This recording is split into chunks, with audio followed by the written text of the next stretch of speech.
Without death, there would be no reason for life, period. So we need to learn how to appreciate everything that life offers and not just pick and choose what we decide to learn from or, love. Pick and choose what we decide to, take from and leave alone. Everything has value. Everything has a divine purpose. So when we learn how to be emotionally mature, we learn how to properly place our emotions in an area of progression, somewhere that's going to actually lead to our betterment, our growth, our evolution. When we're emotionally immature, we are erratic. We tend to act out of destructive habits rather than constructive habits. When we learn how to build ourselves up based on our anger, our aggression, our rage, that's when we learn how to pick the bright aspects of the darkness. Because there is light in the darkness. Yes, there is positivity to be found in negativity. If you say something negative happens to you, something you perceive to be negative, if you look at it as something that destroys you, you're going to go destroy yourself. But if you look at it as something that motivates you, you're going to find it that much easier to go motivate yourself. Period. There's two ways to look at something: as a disaster or as a opportunity to grow and get better.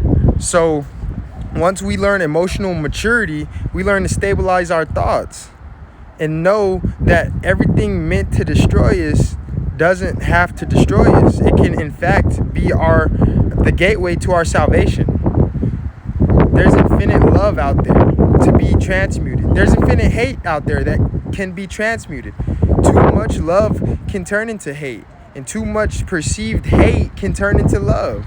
There's so many times that I've had people out there that I swear I felt hated me, disliked me, yet they turned out to be my biggest supporters. And there's so many times I had people out there that I swear to God they would have rode to the end of the motherfucking road for me, who turned out to be the biggest treacherous backstabbers and betrayals. So once we learn how to really discern and know what is for our destruction and what is for our progression, then we can begin to transmute with fluidity, with flow. We're supposed to go with the flow. And if we're not flowing, that means there is something in us that is not understanding, overstanding, understanding, outerstanding the given circumstances that we have been handed. Because I promise you, with everything, there is a silver lining. There is a reason for everything. But if we don't learn the process of change and perspective shifting, then we can't see the good in everything that happens. That's what it's there for. It's put in your path to lead you towards a benevolent, abundant nirvana. The situations and scenarios we go through are meant to make us feel a certain way. And when you feel that way, you either decide, hey, I don't want to do this anymore, and then you change your route, or you continuously put yourself in those predicaments until you get it that, hey, maybe the way I'm looking at it, the way I'm approaching it is not the proper manner.